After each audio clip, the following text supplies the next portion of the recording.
بسم اللہ الرحمن الرحیم۔ شاہدہ 16-17 سال کی ایک حسین و جمیل لڑکی تھی۔ اس کا تعلق مڈل کلاس گھرانے سے تھا۔ اس کا باپ ریلوے میں کلرک بھرتی ہوا تھا اور حالات بتا رہے تھے کہ وہ کلرک کی حیثیت ہی سے ریٹائر ہو جائے گا۔ اس کا تعلق ان مردوں میں ہوتا تھا جو حالات کی چکی میں پس پس کر جمالیاتی حسن کو خیرآباد کہہ چکے ہوتے ہیں اور ہر کام مشینی انداز میں کرتے رہتے ہیں۔ غصہ اور چڑچڑاپن ان کی شخصیت کا حصہ بن جاتے ہیں۔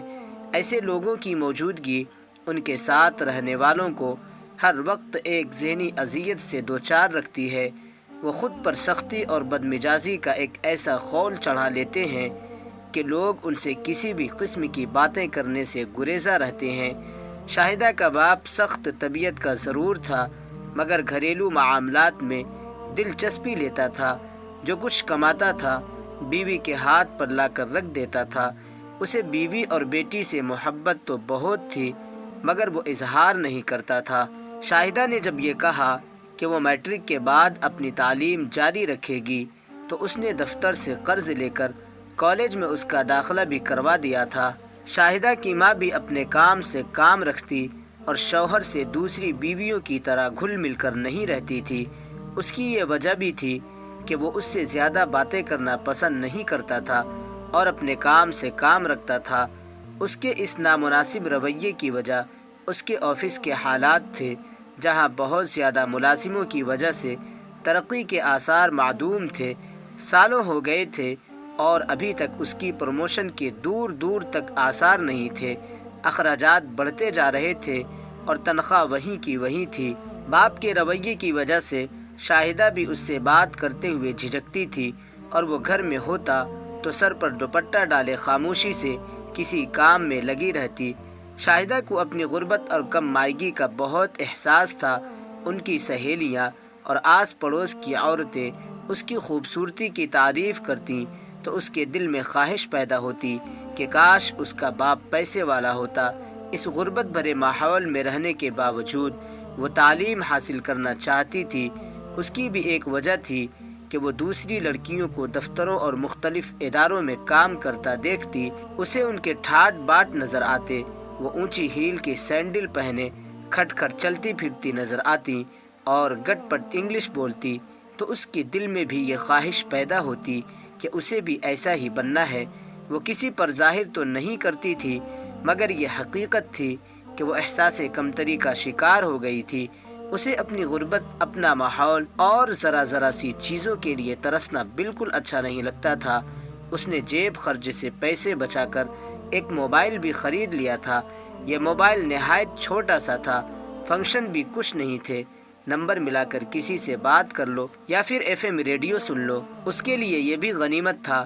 اس نے اپنا نمبر اپنی چند گہری سہیلیوں کو بھی دے دیا تھا۔ محلے میں اس کی ایک بچپن کی سہیلی بھی تھی اور اس کا نام فرخندہ تھا۔ دونوں ساتھ ہی کھیل کود کر بڑی ہوئی تھیں۔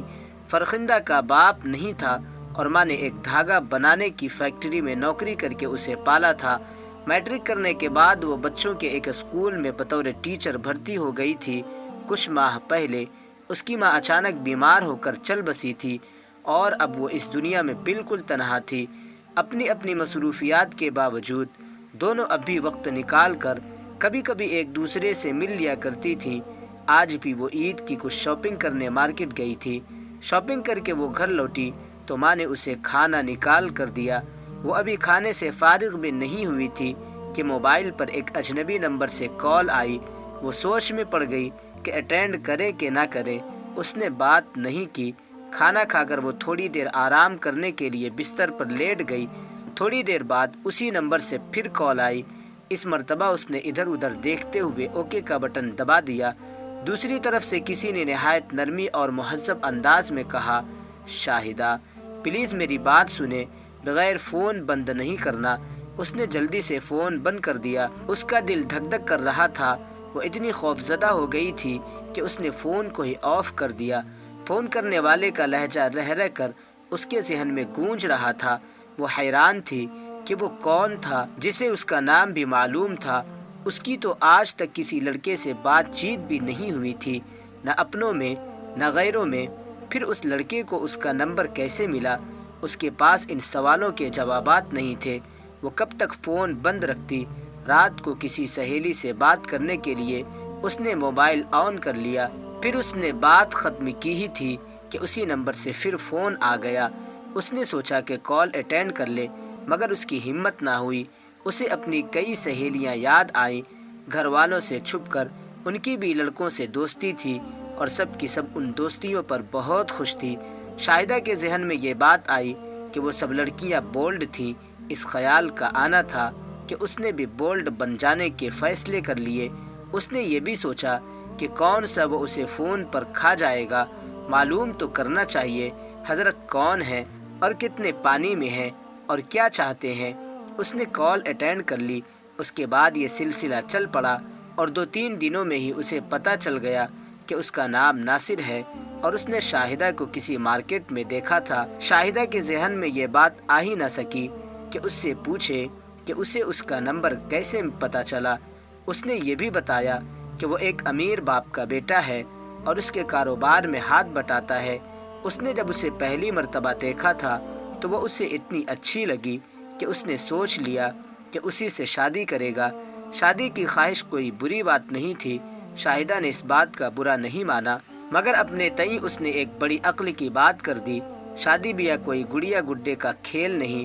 میں نے کون سا آپ کو دیکھا ہے جو آپ سے شادی کر لوں؟ اس کے کہنے کی دیر تھی۔ اگلے روز وہ اس کے کالج پہنچ گیا۔ اس کی چھٹی سے کچھ دیر پہلے اس کا فون آ گیا۔ میں کالج کے گیٹ کے سامنے بلیک کلر کی گاڑی میں بیٹھا ہوں اور دعا کر رہا ہوں کہ تمہیں پسند آ جاؤں۔ نہ پسند آیا تو پھر میرے سامنے خودکشی کے سوا کوئی راستہ نہیں ہوگا۔ میں سچ کہہ رہا ہوں، کہو تو قسم کھا لوں۔ شاہدہ سناٹے میں آ گئی۔ وہ اتنی اہم ہے کہ کوئی اس کے لیے خودکشی کرنے پر بھی تیار ہو سکتا ہے۔ اس کی ایک کلاس فیلو قریب آ گئی تھی۔ اس نے مزید کچھ کہے فون بند کر دیا۔ چھٹی کے بعد وہ گیٹ سے باہر نکلی۔ سامنے ہی وہ کار میں بیٹھا نظر آیا۔ وہ اسے پہچانتا تھا۔ اسے دیکھ کر مسکرایا اور گاڑی کے دروازہ کھول کر باہر آ گیا۔ اسے دیکھ کر وہ مبہوت رہ گئی۔ وہ نہایت صاف رنگ کا، لمبے قد کا ایک اسمارٹ لڑکا تھا۔ اس کے بال اس کی پیشانی پر بکھرے ہوئے تھے، گلے میں ڈھیلی ڈھالی ٹائی جھول رہی تھی اور جسم پر موجود سوٹ خاصا قیمتی دکھائی دیتا تھا۔ وہ مسکراتے ہوئے اسے دیکھ رہا تھا۔ اس کا دل زور زور سے دھڑکنے لگا۔ وہ گھبرا کر جلدی سے کالج کی بس میں چڑھ کر اپنی سیٹ پر بیٹھ گئی۔ اس نے چور نظروں سے اپنے ارد گرد دیکھا۔ کوئی لڑکی بھی اس کی طرف متوجہ نہیں تھی۔ ان کی اکثریت اپنے موبائلوں کی طرف متوجہ تھی۔ اس نے کھڑکی سے باہر دیکھا۔ وہ ابھی تک وہیں کھڑا تھا۔ ناصر اسے بے حد پسند آیا تھا۔ اس کے بات کرنے کا انداز بہت دلکش تھا۔ وہ اتنی نرمی اور اپنائیت سے بات کرتا تھا کہ جی چاہتا تھا کہ وہ بولتا رہے اور وہ سنتی رہے۔ اس نے اپنے کئی سہیلیوں کے بوائے فرینڈ کی موبائلوں میں تصویریں دیکھی تھی، پر خوبصورتی میں وہ ناصر کا عشر عشیر بھی نہیں تھے۔ گھر پہنچ کر بھی وہ ناصر کے خیالوں میں ہی گم تھی۔ اس نے آئینے میں اپنی شکل دیکھی۔ اسے لگا کہ وہ بھی کسی سے کم نہیں ہے۔ ناصر یقیناً اس کی خوبصورتی سے مرعوب ہو گیا تھا۔ اس کے جدید انداز کے قیمتی کپڑے اور شاندار گاڑی بتا رہی تھی کہ وہ کسی امیر باپ کا بیٹا ہے۔ اس کے علم میں یہ بات تھی کہ امیر زادوں کی دلی خواہش ہوتی ہے کہ ان کی بیویاں کسی فلمی اداکارہ کی طرح حسین و جمیل اور اسمارٹ ہوں، تاکہ پارٹیوں وغیرہ میں دوسرے مردوں پر روب پڑ سکے۔ اپنی بے وقوفی اور کم فہمی کی وجہ سے شاہدہ ناصر کی خوبصورتی اور اس کی عمارت کے جال میں پھنس چکی تھی۔ اب ہر دم اسے ناصر کے فون کا انتظار رہنے لگا۔ ایک روز ناصر نے اسے تسلی دی کہ وہ کبھی اس بات سے پریشان نہ ہو کہ اس کا تعلق غریب گھرانے سے ہے۔ اس نے اسے یہ بھی یقین دلا دیا تھا کہ وہ بہت جلد اپنے گھر والوں کو رشتے کے لیے اس کے گھر بھیجے گا۔ شاہدہ کو یہ سن کر بہت خوشی ہوئی۔ اپنی خوشی کو چھپاتے ہوئے اس نے مصنوعی فکر مندی سے پوچھا، اگر شادی اتنی جلدی ہو گئی تو میری پڑھائی کا کیا ہوگا؟ اس کی بات سن کر ناصر ہنس کر بولا، پھر تم اپنے بچوں کو پڑھانا۔ اس کی بات سن کر شاہدہ شرما گئی۔ ناصر نے پھر کہا، یقیناً تم یہ سن کر شرما گئی ہوگی۔ کاش میں تمہیں شرماتا ہوا دیکھ سکتا۔ دیکھو تم مرا مت کرنا، میرے پاس ایک اسمارٹ فون بیکار پڑا ہے، اگر کبھی ملے تو وہ میری طرف سے قبول کر لینا، میں اس میں نئی سم بھی ڈلوا دوں گا تاکہ تم بے فکری سے تنہائی میں اسے استعمال کر سکو۔ میرا دن تو کسی نہ کسی طرح گزر جاتا ہے، مگر رات کو تمہاری بہت یاد آتی ہے۔ اپنی کچھ تصویریں بھی مجھے بھیج دیا کرنا، جب تک شادی نہیں ہو جاتی انہیں دیکھ کر ہی دل بہلا لیا کروں گا۔ اور ہاں، شادی کے بعد تو کم سے کم 1 ماہ تک کام پر نہیں جاؤں گا تاکہ ہر وقت تمہیں ہی دیکھتا رہوں۔ بس ایک بات سے میری ڈھارس بندھی رہتی ہے کہ تھوڑے دنوں کی ہی تو بات ہے، پھر تو ہماری شادی ہو ہی جائے گی۔ یہ اس سے اگلے روز کی بات ہے۔ وجاہت کا باپ اپنی بیوی کو لے کر ان کے گھر آ دھمکا۔ وہ شاہدہ کے باپ کا بچپن کا دوست تھا۔ اتفاق کی بات تھی کہ سالوں پہلے دونوں دوستوں کی شادیاں بھی چند روز کے فرق سے آگے پیچھے ہوئی تھی۔ اس زمانے کی رسم کے مطابق دونوں دوستوں نے طے کر لیا تھا کہ اگر ایک کے گھر لڑکا اور دوسرے کے گھر لڑکی ہوئی تو وہ ان دونوں کی شادی کر کے اپنی دوستی کو مزید مضبوط کر لیں گے۔ اس کے دوست کے ہاں تو شادی کے پہلے سال ہی بیٹا ہو گیا تھا، مگر شاہدہ 5-6 سال بعد پیدا ہوئی تھی۔ ویسے تو دونوں دوست زندگی کی مصروفیات سے وقت نکال کر مہینے 2 مہینے بعد ایک دوسرے سے مل لیا کرتے تھے، مگر اس دفعہ بیوی کے ساتھ آمد کا مقصد یہی تھا کہ برسوں پہلے جو بات ہوئی تھی اس کو پورا کیا جائے۔ دوست کے بیٹے کا نام وجاہت تھا اور وہ کسی سرکاری ادارے میں ملازم تھا۔ شاہدہ کا باپ اس رشتے پر نہ صرف راضی تھا بلکہ بہت خوش بھی تھا۔ اس کے علاوہ یہ بات بھی تھی کہ دونوں دوستوں نے اس کے بارے میں عہد بھی کیا ہوا تھا اور وہ عہد پورا کرنے کا وقت آ گیا تھا۔ اپنی سخت گیر طبیعت کی بنا پر اس نے گھر میں کسی سے مشورہ کرنے کی ضرورت بھی نہ سمجھی اور اپنا فیصلہ بیوی کو سنا دیا۔ شاہدہ کی شادی میرے دوست کے بیٹے وجاہت سے ہوگی۔ ماں تو سیدھی سادھی ایک مشرقی عورت تھی اور شوہر سے ڈر کر رہتی تھی۔ اس نے اس کے فیصلے پر سر جھکا دیا اور شائستہ کو باپ کے فیصلے سے آگاہ کر دیا۔ یہ خبر سن کر شائستہ پر تو جیسے قیامت ٹوٹ پڑی۔ اس نے آنکھوں میں آنسو بھر کر ماں سے اس بات پر احتجاج کیا، اپنی ادھوری پڑھائی کا بہانہ بنایا، مگر اس کی ماں نے ہاتھ کھڑے کر دیے۔ میں تیرے باپ سے اس سلسلے میں کوئی بات نہیں کر سکتی، وہ میرے پیچھے پڑ جائے گا۔ اگر تجھے کوئی اعتراض ہے تو جا کر اسی سے بات کر۔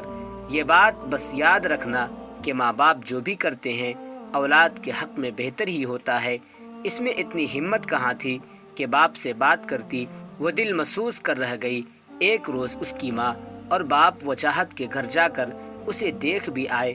وجاہت دونوں کو بہت پسند آیا تھا اور یوں تابوت میں آخری کیل بھی گڑ گئی۔ شاہدہ نے فوری طور پر ناصر سے رابطہ کیا اور یہ خبر اسے سنائی اور بولی، ناصر اگر تم کچھ کر سکتے ہو تو کر لو، اپنے گھر والوں کو ہمارے گھر بھیج دو، شاید ابا مان جائیں۔ لمحہ بھر کو تو ناصر چپ ہو گیا، پھر بولا، میری امی تو اپنی بہن سے ملنے دبئی گئی ہوئی ہے، 2-3 مہینے وہیں رہیں گی، تو پھر میں کیا کروں؟ مجھ میں اتنی ہمت نہیں کہ ابا کے سامنے زبان کھولوں۔ وہ بے بسی سے بولی۔ اس کی بات سن کر دوسری طرف خاصی دیر تک خاموشی رہی۔ پھر ناصر کی آواز آئی، تم شادی کرنے سے منع کر دو، یہ میں نہیں کر سکتی، مجھ میں اتنی ہمت نہیں۔ یہ کہتے ہوئے شاہدہ کی آنکھوں میں آنسو آ گئے۔ تم میرے ابا کو نہیں جانتے، مجھے ان سے بہت ڈر لگتا ہے۔ شاہدہ تم مجھے ٹھکرا رہی ہو، ناصر نے کسی قدر غصے سے کہا۔ اچھا ایسا کرو کہ موقع دیکھ کر مجھ سے کہیں مل لو، میری بڑی بہن صدر کے علاقے میں رہتی ہیں، ہم دونوں ان سے ملنے چلیں گے، ہو سکتا ہے کہ وہ کوئی حل نکال لے۔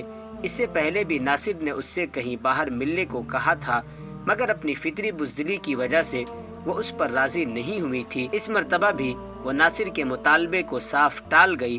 زیادہ بہتر یہ ہوگا کہ تم اپنی بڑی بہن کو ہمارے گھر بھیج دو تاکہ وہ رشتے کی بات چلائیں۔ شاہدہ نے دو ٹوک لہجے میں کہا، تم مجھے غصہ دلا رہی ہو۔ اس کی بات سن کر ناصر نے کہا، میں چاہتا ہوں کہ باجی تم سے ایک دفعہ مل لے، پھر ہم آئندہ کا لائحہ عمل طے کر لیں گے۔ سوری ناصر، یہ میں نہیں کر سکتی، مجھے کالج جانے کے علاوہ کہیں اور جانے کی اجازت نہیں ہے، اس نے بے بسی سے کہا۔ اس کی بات سن کر دوسری طرف سے فون بند کر دیا گیا۔ اس کے بعد ناصر نے خود سے فون نہیں کیا۔ اس نے کئی بار اس سے رابطہ کرنے کی کوشش کی، مگر اس کی ہر دفعہ یہی رٹ ہوتی کہ وہ اس کی باجی سے ملنے کے لیے آمادہ ہو جائے۔ شاہدہ ایک سیدھی سادی اور ڈرپوک قسم کی لڑکی تھی۔ وہ اس بات پر راضی نہیں ہوئی 2 ہفتے بھی نہیں گزرے تھے کہ اس کی شادی بڑی سادگی سے ہو گئی۔ شادی کے بعد بھی ناصر اس کے دل سے نہیں نکل سکا تھا۔ اسے اس بات کا بھی افسوس ہوتا تھا کہ ناصر نے اس سے شادی کے لیے ذرا سا بھی تعاون نہیں کیا تھا۔ ماں اگر اپنی بہن سے ملنے دبئی گئی ہوئی تھی تو وہ اپنی باجی کو ان کے گھر بھیج سکتا تھا۔ دن گزرتے رہے اور اب اس کی شادی کو ہوئے 3 ماہ بیت چکے تھے۔ اتنا عرصہ گزر جانے کے باوجود اس کے دل میں وجاہت کے لیے کوئی جگہ نہ بن سکی تھی۔ وہ نہ اس سے بات کرتی تھی، نہ اس کو دیکھتی تھی۔ وہ کام پر چلا جاتا تو اسے ایک اطمینان کا احساس ہوتا، وہ کام سے گھر آ جاتا تو اسے بے کلی سی محسوس ہونے لگتی۔ اس کے رویے سے وجاہت حیرت زدہ تو تھا، مگر اس سلسلے میں اس نے آج تک کوئی سوال و جواب نہیں کیا تھا۔ اسے وجاہت سے نفرت تو نہیں تھی، مگر وہ اس سے محبت بھی نہیں کرتی تھی۔ وجاہت بھی جانے کس مٹی کا بنا تھا کہ اس کی بے التفاتی اور نظر اندازی پر کوئی حرف شکایت زبان پر نہیں لاتا تھا۔ اس نے شاہدہ سے شادی اپنے باپ کے کہنے پر کی تھی۔ اسے اپنے باپ سے بے حد محبت تھی، کیونکہ وہ اس کے ساتھ بالکل دوستوں کی طرح رہتا تھا۔ باپ کی خوشی کے لیے وہ گھر میں یہ ظاہر کرتا تھا کہ وہ اس شادی سے بہت خوش ہے۔ شاہدہ بلا شبہ حسن و جمال میں یکتا تھی۔ سر و قد، گورا رنگ، بڑی بڑی آنکھیں، مناسب دہانہ، مسکراتی تھی تو بہت ہی پیاری لگتی تھی۔ ہنستی تھی تو گالوں میں گڑھے بھی نہیں پڑتے تھے، جس کی وجہ سے ہنستے ہوئے اور بھی اچھی لگتی تھی۔ اس سے شادی کر کے وجاہت بہت خوش تھا۔ وہ ایک شرمیلی طبیعت کا لڑکا تھا، اس لیے شادی سے پہلے اس کی جان پہچان کسی لڑکی سے نہیں ہو سکی تھی۔ ایک تو بیوی خوبصورت اور چندے آفتاب چندے ماہتاب تھی، دوسری باپ کی پسند کی تھی۔ وجاہت بہت ہی مطمئن تھا، مگر شادی کی رات کو ہی وجاہت کو اندازہ ہو گیا کہ بیوی کھوئی کھوئی سی ملی ہے۔ اس نے یہ سوچ کر دل کو تسلی دی کہ گھر والوں سے دوری کی وجہ سے ایسا ہوگا۔ ہفتہ گزرا تو برف پھر بھی نہیں پگھلی۔ ایسا معلوم دیتا تھا جیسے شاہدہ کو دنیا کی کسی چیز سے دلچسپی نہیں ہے۔ وجاہت یہ بات بھی نوٹ کی کہ وہ اس کو خود سے مخاطب نہیں کرتی تھی۔ وہ کوئی بات کرتا تو جواب دے دیتی، ورنہ خاموش بیٹھی رہتی۔ اس کی ماں سے اس کا رویہ البتہ دوسرا تھا۔ اس کے پاس بیٹھی ہوتی تو خود سے بھی باتیں شروع کر دیتی۔ بہرحال ماں اور باپ دونوں بہو کو پسند آ گئی تھی۔ وجاہت نے ماں سے بھی شاہدہ کے نامناسب رویے کے بارے میں ایک لفظ تک نہیں کہا تھا۔ وجاہت نہیں چاہتا تھا کہ شاہدہ کے بارے میں کوئی منفی بات کر کے گھر کی خوشیوں کو فکر مندیوں میں مبتلا کر دے۔ اسے دنیا والی چالاکیاں بھی نہیں آتی تھی کہ وہ شاہدہ کے اس رویے کے متعلق انداز قائم کرتا۔ ایک دفعہ اس پر جھنجھلاہٹ بھی طاری ہوئی اور دل چاہا کہ اس سے پوچھے کہ وہ یوں دور دور کیوں رہتی ہے، مگر ممکنہ بدمزگی کی وجہ سے وہ خاموش ہی رہا۔ ان تمام باتوں کے باوجود وہ اسے بہت اچھی لگتی تھی۔ 1-2 دفعہ اس نے اس سے اچھی لگنے والی بات کا اظہار بھی کیا، مگر رد عمل میں اس کا جھکا ہوا سر اور ایک انگلی سے بستر کی چادر پر کھینچتی لکیریں ہی دیکھنے کو ملی۔ شاہدہ کو اس رویے کے دیکھ کر اس کی ہمت ٹوٹ گئی اور اس نے بھی خاموشی کی راہ اپنا لی۔ شاہدہ کے رویے کی وجہ سے وہ کوشش کرتا کہ زیادہ تر وقت اپنے دفتر میں ہی گزارے۔ چھٹی والے دن وہ دیر تک سوتا اور اٹھنے کے بعد دوستوں کے پاس چلا جاتا۔ اس کے بارے میں مشہور ہو گیا تھا کہ وہ دنیا کا واحد شوہر ہے جو شادی کے شروع کے دنوں میں بھی دوستوں کو اتنا ٹائم دیتا ہے، ورنہ دوسرے تو ان دنوں منظر سے ہی غائب ہو جاتے ہیں۔ شاہدہ اپنی ماں کے گھر چلی جاتی تو وجاہت ایک عجیب طرح کی بے چینی محسوس کرتا۔ شاہدہ ماں کے گھر جاتے وقت بہت خوش نظر آتی تھی اور واپس سسرال آتے ہوئے یہ خوشی غائب ہو جاتی تھی۔ وجاہت یہ چاہتا تھا کہ وہ بس ہر وقت اس کی آنکھوں کے سامنے ہی رہے، بات کرے نہ کرے، دکھائی تو دیتی رہے۔ اس کے جانے سے اس کے دل پر ایک انکہی پژمردگی طاری ہو جاتی تھی۔ اس کی سمجھ میں نہیں آتا تھا کہ کیا کرے۔ کبھی کبھی وہ جھنجلا بھی جاتا۔ آج وجاہت شاہدہ کو اس کی ماں کے گھر چھوڑنے آیا۔ اس کی ماں اپنے داماد سے بڑے اتفاق سے ملی اور بہت سی دعائیں دی۔ اتنی دیر میں شاہدہ اس کے لیے چائے بنا کر لے آئی۔ وہ چائے پی کر خاموشی سے روانہ ہو گیا۔ وہ اسے چھوڑنے دروازے تک بھی نہیں آئی۔ وجاہت چلا گیا تو ہر ماں کی طرح شاہدہ کی ماں نے بھی یہ اندازہ لگانے کی کوشش کی کہ بیٹی سسرال میں خوش ہے یا نہیں۔ ویسے تو اس کی ماں جب بھی اس سے ملنے کے لیے اس کے سسرال جاتی تھی، وہ محسوس کرتی تھی کہ اس کی ساس سسر کا رویہ شاہدہ کے ساتھ ٹھیک ٹھاک ہی ہے، البتہ اس بات پر اسے حیرت ہوتی تھی کہ وہ وجاہت کا بالکل تذکرہ نہیں کرتی تھی۔ اس بات سے اس کی ماں کے دل میں تشویش کی ایک لہر دوڑ جاتی، مگر وہ سوچتی کہ ایک آدھ بچہ ہونے کے بعد وہ بدل جائے گی اور اپنے میاں کے قریب ہو جائے گی۔ شاید نئے ماحول کی وجہ سے وہ ایسی ہو گئی ہو۔ شاہدہ جب بھی گھر آتی تھی اس کی ماں کو بہت خوشی ہوتی تھی۔ وہ آج بھی تھوڑی دیر تک اس کے پاس بیٹھ کر باتیں کرتی رہی، پھر دوپہر کے کھانے کی تیاری میں لگ گئی۔ شاہدہ ٹی وی کھول کر بیٹھ گئی۔ ٹی وی پر بریکنگ نیوز چلنے لگی تھی۔ اچانک وہ حیرت سے گم ہو کر رہ گئی۔ ٹی وی میں ناصر کو دکھایا جا رہا تھا کہ اس کے ہاتھوں میں ہتھکڑیاں لگی ہوئی تھی۔ ڈر اور خوف اس کے چہرے سے آیا تھا۔ اس کے ساتھ اس کے 4 ساتھی بھی اسی حالت میں کھڑے تھے۔ ان ساتھیوں میں ایک لڑکی بھی تھی جس نے اپنے چہرے کو چادر سے چھپا رکھا تھا۔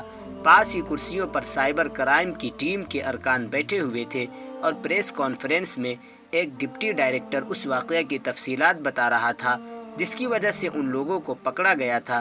شاہدہ کا دل زور زور سے دھڑک رہا تھا اور کانوں میں سائیں سائیں سی ہونے لگی تھی۔ اس نے جلدی سے اٹھ کر دروازہ بھیڑ دیا اور دوبارہ بستر پر بیٹھ کر ٹی وی کی طرف متوجہ ہو گئی۔ وہ ناصر کو دیکھے جا رہی تھی جس کا چہرہ ستایا ہوا تھا اور اس پر ہوائیاں اڑ رہی تھی۔ ڈپٹی ڈائریکٹر بتا رہا تھا کہ اس گروہ کے یہ لوگ مختلف حربوں سے نوعمر لڑکیوں کو اپنے جال میں پھانس کر پہلے ان سے دوستی کرتے، پھر انہیں دوستی کا جھانسا دے کر اپنی ساتھ لڑکی کے فلیٹ پر بلا کر ان کی ناصبہ فلمیں بناتے اور بعد میں ان فلموں کی تشہیر کرنے کی دھمکی دے کر وہ انہیں بلیک میل بھی کرتے تھے۔ ناصر ایک خوش شکل نوجوان تھا۔ اس کے جھانسے میں آ کر کچھ لڑکیاں اپنا سب کچھ لٹا دیتی تھی کیونکہ یہ انہیں اپنی چکنی چپڑی باتوں سے متاثر کر کے یہ یقین دلا دیتا تھا کہ وہ جلد ہی ان سے شادی کر لے گا۔ اس معاشرے میں ناصر جیسے شیطان صفت لوگوں کی ایک بڑی تعداد پیدا ہو گئی ہے۔ یہ مجبور، بے کس اور اچھی زندگی گزارنے کی لالچ کی خواہش مند لڑکیاں ڈھونڈ کر انہیں شیشے میں اتار کر تباہ کر دیتے ہیں۔ اس طرح کے کاموں میں ملوث لوگوں کی بھی درجہ بندی ہے۔ ان میں سے چند تو محض اپنی تسکین اور دوستی پر روب ڈالنے کے لیے ایک ساتھ کئی لڑکیوں سے دوستی کرتے ہیں۔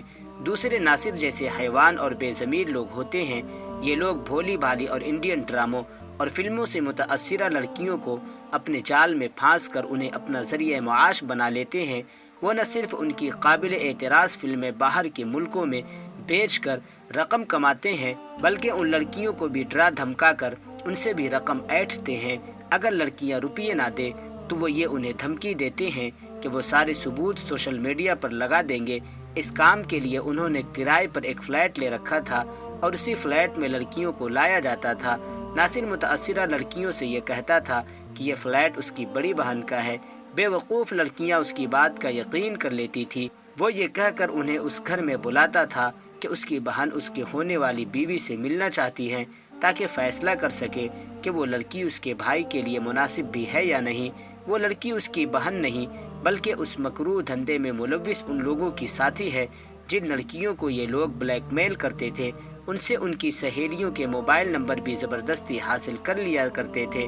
پھر ناصر ایک مہذب اور شائستہ نوجوان بن کر ایک سے رابطہ کرتا اور تھوڑے ہی دنوں میں ان کے مزید شکار پیدا ہو جاتے۔ سائبر کرائم کے ڈپٹی ڈائریکٹر نے یہ بھی بتایا کہ مجرموں کو پکڑنے کی یہ ساری کارروائی فرخندہ نامی ایک لڑکی کی شکایت پر عمل میں لائی گئی تھی۔ وہ ان لوگوں کی بلیک میلنگ کے ہاتھوں سخت پریشان تھی۔ وہ کسی اسکول میں بچوں کو پڑھاتی تھی جہاں سے اسے 15,000 روپے ماہانہ مشاہرہ ملتا تھا۔ ان 15,000 روپیوں میں سے اسے ہر ماہ 5,000 روپے ناصر کو دینا پڑتے تھے۔ وہ لڑکی دنیا میں اکیلی تھی۔ کچھ عرصہ پہلے اس کی ماں کا انتقال ہو گیا تھا۔ وہ اب اسے اپنے مذموم مقاصد کے لیے باہر کے کسی ملک بھیجنا چاہ رہے تھے۔ وہ ان حالات سے بہت تنگ آ گئی تھی اور پھر اس نے ایک بہت اچھا فیصلہ کر لیا اور ہمت کر کے قانون سے مدد حاصل کی۔ اس کی نشاندہی پر اس فلیٹ پر چھاپا مارا گیا اور وہاں سے کئی جدید کیمرے، 4 لیپ ٹاپ، بہت سی ہارڈ ڈسک اور دوسری قابل اعتراض اشیاء برآمد کر لی گئی ہے۔ وہاں سے کچھ ایسی سکون بخش ادویات بھی ملی تھی جو یہ لوگ لڑکیوں کو مشروبات میں ڈال کر پلاتے تھے۔ یہ دوائیاں ان کے اعصاب پر اثر ڈال کر ان کی سوچنے سمجھنے کی صلاحیتیں سلب کر لیتی تھی۔ لیپ ٹاپ میں سینکڑوں لڑکیوں کی مخرب الاخلاق تصویریں اور فلمیں موجود ہیں۔ شاہدہ دم بخود بیٹھی یہ تمام باتیں سن رہی تھی۔ جب ٹی وی میں کیمرہ رخشندہ نامی لڑکی پر آیا تو باوجود اس کے اس نے نقاب سے اپنا چہرہ چھپا رکھا تھا، شاہدہ نے اسے اس کی آنکھوں سے پہچان لیا۔ وہ اس کی بچپن کی سہیلی فرخندہ ہی تھی۔ اسے احساس ہو گیا ناصر نے کہیں اسے رخشندہ کے ساتھ دیکھ لیا ہوگا اور ڈرا دھمکا کر اس کا موبائل نمبر لے لیا ہوگا۔ شاہدہ کو جھرجھری سی آ گئی۔ وہ ذلت اور رسوائی کے گڑھے میں گرنے سے بال بال بچی تھی۔ اب اسے اپنا سخت گیر باپ اور باپ کے حکم پر سر جھکا دینے والی ماں بہت اچھی لگ رہی تھی۔ اس کے ذہن میں یہ بات بھی آئی کہ ماں باپ اپنی اولاد کے لیے جو بھی کرتے ہیں اچھا کرتے ہیں۔ ماں باپ کے فیصلوں پر عمل کر کے اولاد کو زندگی بھر ایک تحفظ حاصل رہتا ہے اور کسی بھی برے وقت میں ان کی ہر طرح کی حمایت اور مدد میسر ہوتی ہے۔ دنیا میں تو قدم قدم پر بھیڑیے نما انسان موجود ہیں جو اپنے فائدے اور نفسانی خواہشوں کی تکمیل کے لیے دوسرے معصوم انسانوں کو انتہائی اذیت ناک تکلیفوں سے دوچار کر دیتے ہیں، اور اکثر تو اپنا جرم چھپانے کے لیے قتل جیسے گھناؤنے کام سے بھی باز نہیں آتے۔ ان کی باتوں میں آ کر کیسے کیسے سانحات جنم لیتے ہیں۔ اچھی خاصی زندگیاں جہنم کا نمونہ بن جاتی ہیں، خاندانوں کی عزت خاک میں مل جاتی ہیں، اور ایسا محض اس لیے ہوتا ہے کہ اپنا فائدہ نامناسب طریقوں سے اچھی زندگی گزارنے کا لالچ اور بھیڑ کے بھینس میں بھیڑیے جیسے لوگوں کی چکنی چپڑی باتوں میں آ کر بہت سی ناسمجھ لڑکیاں ان کے جال میں پھنس جاتی ہیں۔ اب ٹی وی پر فرخندہ کا بیان چل رہا تھا۔ اس نے بڑی تفصیل سے ناصر اور اس کے دوستوں کے جرائم کا پردہ چاک کیا تھا۔ آخر میں اس نے اس بات کا اعتراف بھی کیا کہ ناصر کی دھمکی کے نتیجے میں اس نے بھی اپنی ایک سہیلی کا موبائل نمبر اسے دے دیا تھا، جس کا اسے بے حد افسوس تھا، مگر خوشی اس بات کی تھی کہ وہ سہیلی اس شیطان کے جال میں نہیں پھنسی تھی۔ شاہدہ نے لرزتے ہاتھوں سے ریموٹ اٹھا کر ٹی وی بند کر دیا اور بستر پر گر پڑی۔ وہ اس بات پر شکر ادا کر رہی تھی کہ وہ ایک بہت بڑی تباہی اور بدنامی سے بچ گئی تھی۔ وہ سوچنے لگی کہ لڑکیوں کے لیے دنیا میں صرف ماں باپ، بہن بھائی اور شوہر ہی ہوتے ہیں جو انہیں تحفظ دیتے ہیں، باقی غیر تو سب بے دردی سے اپنا مفاد نکالنا جانتے ہیں۔ تمام لڑکیوں کو ماں باپ، بھائی بہنوں اور شوہروں کی عزت کو مقدم رکھنا چاہیے، کیونکہ یہ سب ان کے محافظ ہوتے ہیں۔ جب ان سب کی عزت کو مقدم رکھا جائے گا تو تبھی ان انسان نما بھیڑیوں اور شیطانوں سے محفوظ رہا جا سکتا ہے۔ تھوڑی دیر بعد جب اس کی حالت سنبھلی تو اس نے اپنا ہی وہ چھوٹا سا موبائل اٹھایا اور وجاہت کا نمبر ملانے لگی۔ نمبر ملا تو اس کے کچھ کہنے سے پہلے ہی اس کے کانوں میں وجاہت کی حیرت بھری آواز آئی، شاہدہ خیریت تو ہے؟ کیسے فون کیا؟ اس نے بولنے کی کوشش کی تو آواز جیسے حلق میں اٹک گئی۔ اس نے کھکھار کر گلا صاف کیا اور بولی، چھٹی کے بعد آ کر مجھے لے جائیے گا، میرا دل نہیں لگ رہا ہے، مجھے آپ، امی اور ابا بہت یاد آ رہے ہیں۔ یہ کہتے کہتے اس کی آواز بھرا گئی تھی۔ دوسری طرف چند لمحوں تک تو خاموشی چھائی رہی، پھر اس کے کان میں وجاہت کی شوخ آواز سنائی دی، بھاڑ میں جائے چھٹی، میں ابھی آ رہا ہوں۔ جی اچھا، میں تیار بیٹھی ہوں۔ شاہدہ نے اپنے آنسو ضبط کرتے ہوئے ایک دل فریب ہنسی کے ساتھ کہا اور فون بند کر دیا۔ اپنا سامان بیگ میں ڈالتے ہوئے وہ سوچ رہی تھی کہ اپنے ماں باپ اور شوہروں کی عزتوں کا خیال رکھنے والی لڑکیوں کی زندگی کتنی قابل رشک ہوتی ہے۔ وہ شادی سے پہلے اپنے ماں باپ کے گھر میں بڑی عزت اور احترام سے وقت گزارتی ہیں، اور شادی کے بعد مرتے دم تک اپنے شوہر کے گھر میں وہ لڑکیاں جو اپنی عزت کے ان رکھوالوں کی قدر نہیں کرتی، ناصر جیسے شیطان اور درندہ صفت لوگ قدم قدم پر گھات لگائے بیٹھے ہوتے ہیں۔